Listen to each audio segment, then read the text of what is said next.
Guys, I just wanted to make a quick little movie about some of the endocrinology parts. I've included a couple of slides as background, but I'm not going to ask you to get into a lot of detail with it. So I'll tell us where to focus. But for male reproductive endocrinology, what I wanted to do is to basically just illustrate how we have the gonads positioned up here and early on in development, and then they eventually descend into the testes, and that's where we're going to focus. Again, the developmental part I'm not going to ask you about, just to help appreciate, that actually where they descended from. So these gonadal organs, normally we have actually, descended and are located in the scrotum here, and within them, as we zoom in onto these testes, we see several different regions here, and a cross section here represents this very nicely organized region within the seminiferous tubule. And so inside of that, we get closer to the parts that we're really interested here. So here again we can see that scrotum where we have the skin, superficial area, the cremaster muscle, and then we start to see the organization of the different testes here, and how the seminiferous tubules are tucked in here within the testes.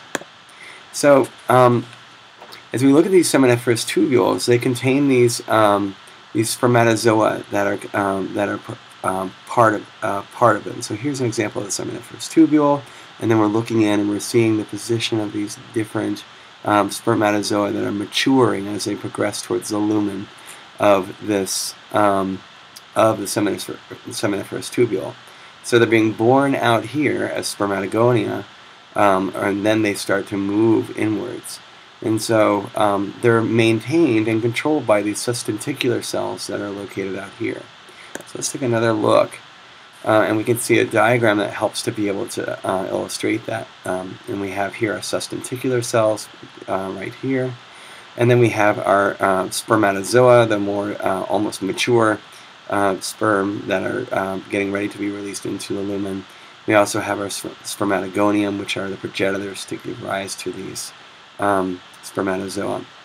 And then we also have these interstitial cells outside of the seminiferous tubules, that are important for making testosterone. So, and here we can again see, and we're zooming in on some of these different regions here, and we're just seeing this progression of maturation as we move towards the lumen where we have these spermatocytes. So a lot kind of talked about there, just to illustrate some of the key players that we'll talk about. We're going to talk about these maturation parts here. We're going to talk about the sustenticular cells and also these interstitial cells. So when we look, we're going to zero into this very important feature here, where we're looking at how gonadotropin-releasing hormone that's released from the hypothalamus affects the anterior pituitary gland, and the anterior pituitary gland then releases follicle-stimulating hormone. And those follicle-stimulating hormone cells are that follicle-stimulating hormone, or FSH, stimulates the nurse or sustenticular cells. And those nurse or sustenticular cells, if you remember, we saw them over here, are nicely positioned to influence this the developing spermatogonium to help them differentiate. And so what they do is that they can send back inhibin to help kind of inhibit this whole process as a negative feedback process to keep it from going too far.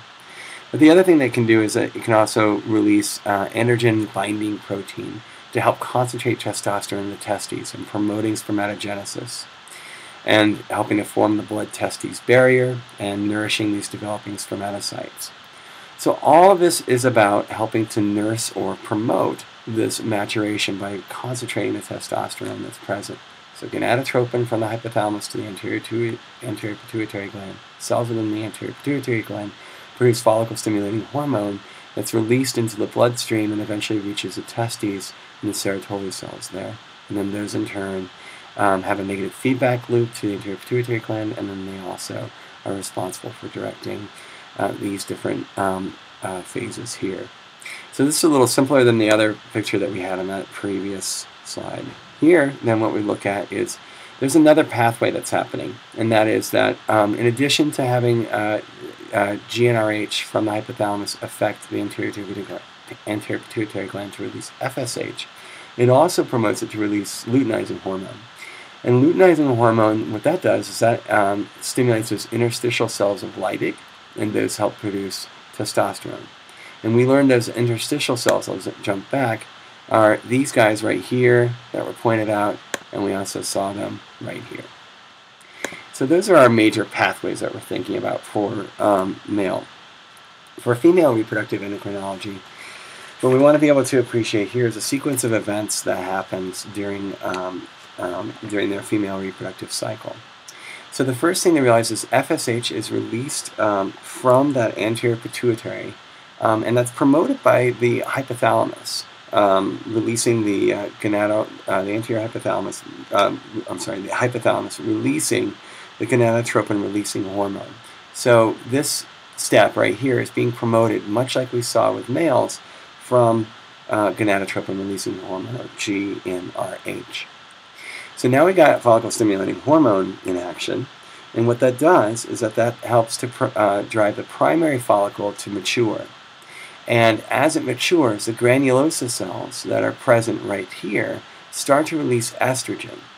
And the estrogen helps to stimulate the uterine lining and stimulate an LH surge. We'll see this production of estrogen and LH in a graph in a moment, and see the timing and how that works. So now that we have this LH surge, this helps to promote and stimulate ovulation and also the development of the corpus luteum. And so here's the ovulation that's occurring right here, and then here we have the corpus luteum.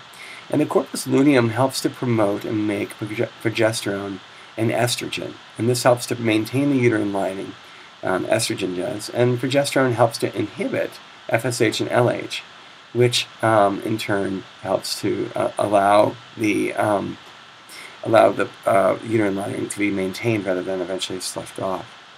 So we can see this kind of stimulation and everything that's occurring here by looking at how this happens over the 28-day female reproductive cycle. Here's FSH and LH. FSH, it begins to, we have a spike of FSH that, we have a modest amount of FSH that's present that allows the development of that, the follicles.